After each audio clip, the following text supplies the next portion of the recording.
Hello everybody, it's JaynEVelyn, or Lady Vixen, whichever one you want, but this is JaynEVelyn, maybe.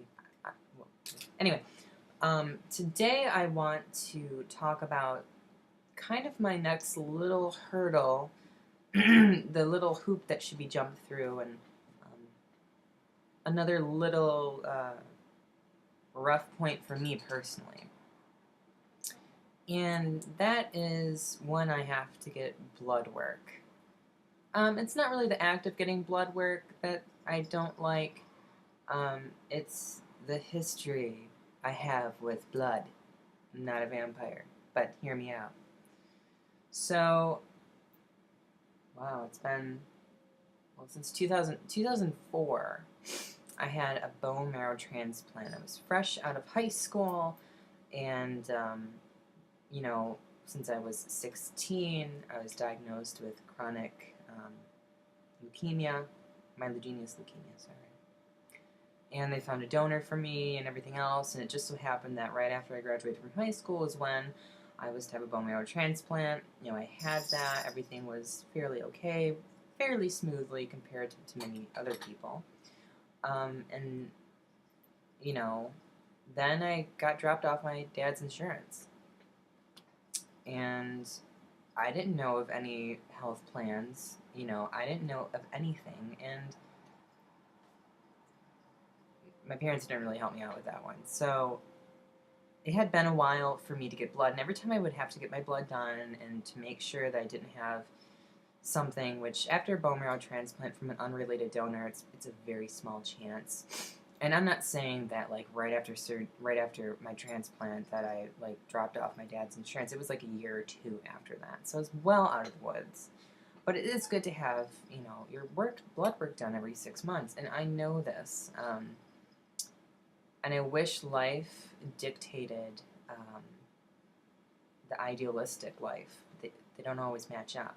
So it had been a while, and I needed to go see a doctor to get on my hormones, and it's the whole time period when you're waiting to hear back from, it's just like an AIDS test when you think that you accidentally slept with someone that has AIDS. It's kind of like nerve-wracking, and until you really get the results, you're always like, well, what if, you know?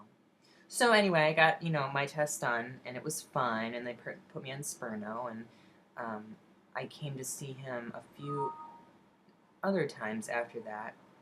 And the thing is that with Dr. Rogers, that's the, he's not even, I don't know, like a skin doctor. I can't think of the word. There's a fancy word with Latin origins, I believe.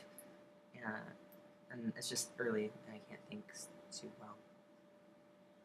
Anyway, he's just a general care physician. And so I don't know why it takes 3 months to get in to see him, or why it costs $120 to see him. And then plus labs are like $50, which isn't too bad, but then that's kind of a chunk of change every time you have to go see him that you can't ever get in to see him, so it becomes very nerve-wracking. And the thing is that, oh, okay, well, I could have went to another doctor, right? Well, that's not always easy when you have, like, a little wagon full of, like, papers you have to drag along with you because you have this medical history. And so it becomes tedious, time-consuming, and it can be expensive because, remember, my consult with Dr. Rogers was, like, over $200. I just, you know, I was so fed up with the medical system at that point that I said, fuck it, and I kind of put myself on estrogen. No, I did. And this is the first time I publicly said this. And I was afraid to before, and I'm not afraid anymore. I don't say do it. I don't promote people to do it, but I understand that certain situations open for certain possibilities. And you take a risk with everything, and you definitely take a risk with self-netting. There is a huge risk, especially if you don't do your research. So I'm not promoting it. I'm not even saying it's right. I'm saying that my therapist said it probably the best. She's like, you know, when we're talking about transition, it's every man or woman for themselves, and whatever works goes. You know, I was talking about extorting money from my dad. True story. Never happened. And my therapist honestly said, well, if it's for the pursuit of transition, then you gotta do what you gotta do. She wasn't telling me to do it, but that's the mentality is sometimes that if this is life or death, you choose life in any way that you can. So anyway, so it's been a while. It's been almost a year. Well, maybe almost a year. And I've been self-netting, paying really close attention to my body, paying really close attention to how I feel, when I feel. I've developed a cycle. And yeah, I should, of all people, be getting appointments all the time and having this blood work done all the time, and I honestly feel really guilty about it. So I'm being vulnerable with everybody here, so please don't like attack me in the comment section. Like it's a vulnerable place for me, and the reason why I haven't gone to the doctors is because sometimes I'm so scared that I just am so resistant and so avoidant of it. But now that I have a possibility, I have the funding for SRS, I have to go see him. And I have a couple things that are really weighing on me that are going to be kind of, I don't know, emotional for me. And one is dealing with the backlash of the doctor saying I should not be self-netting.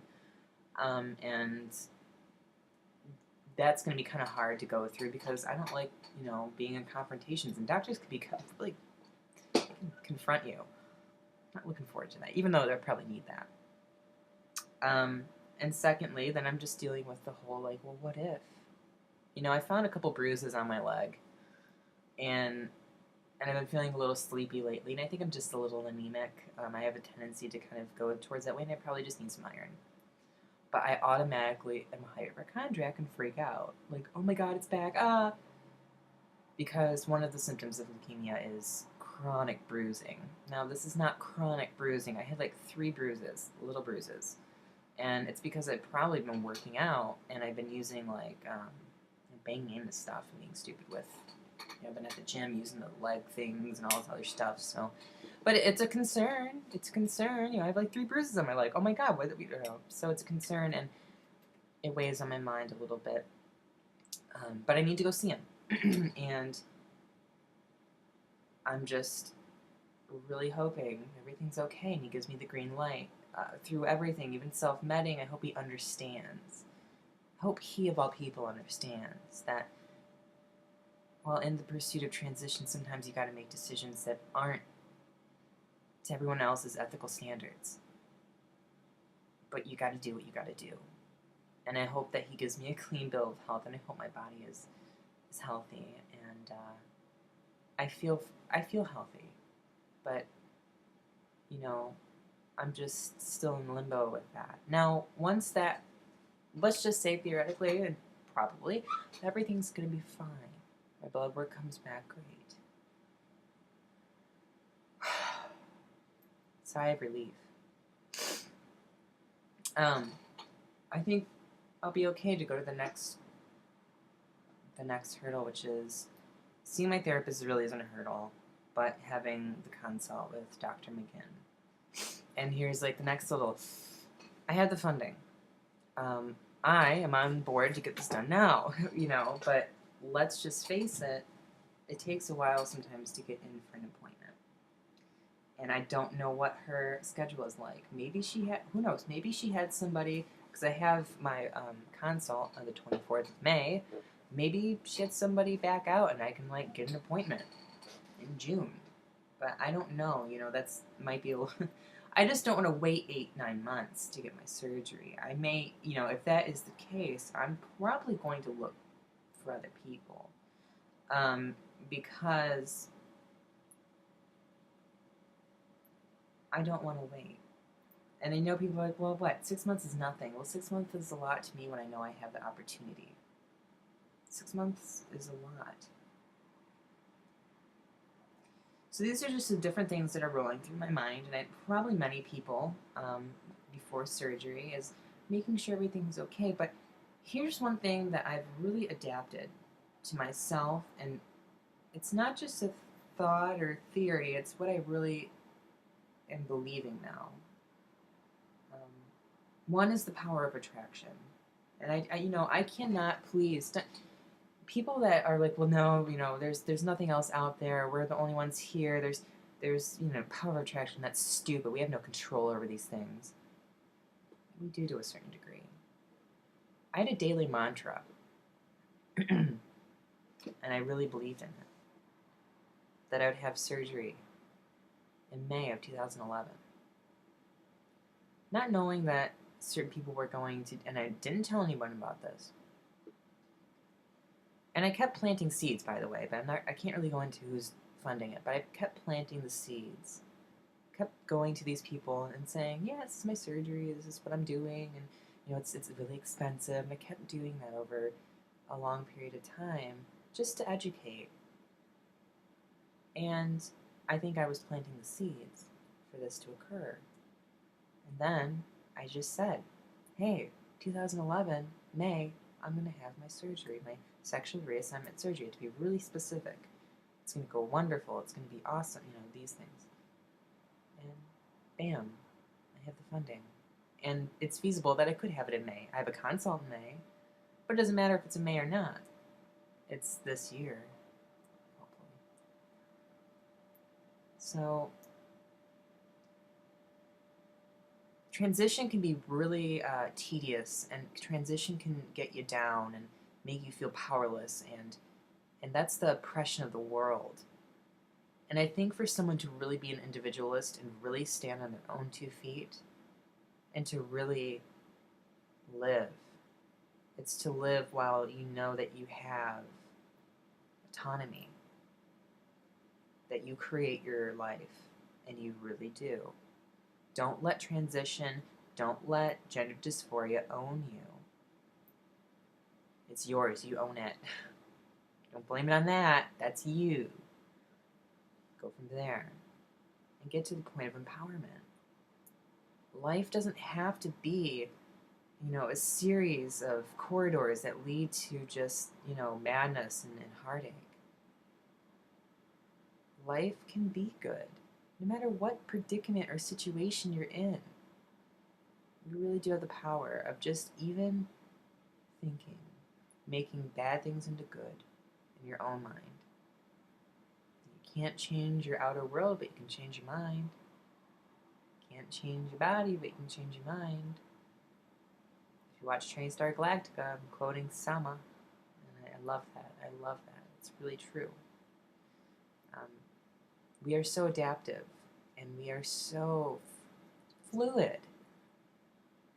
that we can change everything. So, I've been putting it out there, even though I'm worried about all these things. I have to live every day until this, I find out yay or nay about anything, and I have to make it through the day without worrying all day long and make my life miserable, so I put it out there. This is a little esoteric, but just deal with it. Everything works in my favor. All the situations and all the things that I'm going to have to negate and go through, everything is easy. Everything goes well. Everything is an eye-opening, wonderful eye-opening experience of how easy things can go. That my levels are perfect. My body is perfect. It's in homeostasis of that of a female body. And it's healed. And that's what I've been mantraing to myself every day. So I know that no matter what, I'll be okay. No matter what, I'll be okay. Because I'm okay. In here and in here. So, that is it. That is all. I have to jaunt off to work. I love you all, and I'll update you later. And just know that sometimes there are scary things that are in our head, even before surgery, of getting all the things done for surgery. Because remember, you have to get these things done before you can even go to. So I'll probably update you on other things more pertinent to surgery, but this is just one thing I'm thinking of. All right, I love you all. Take care.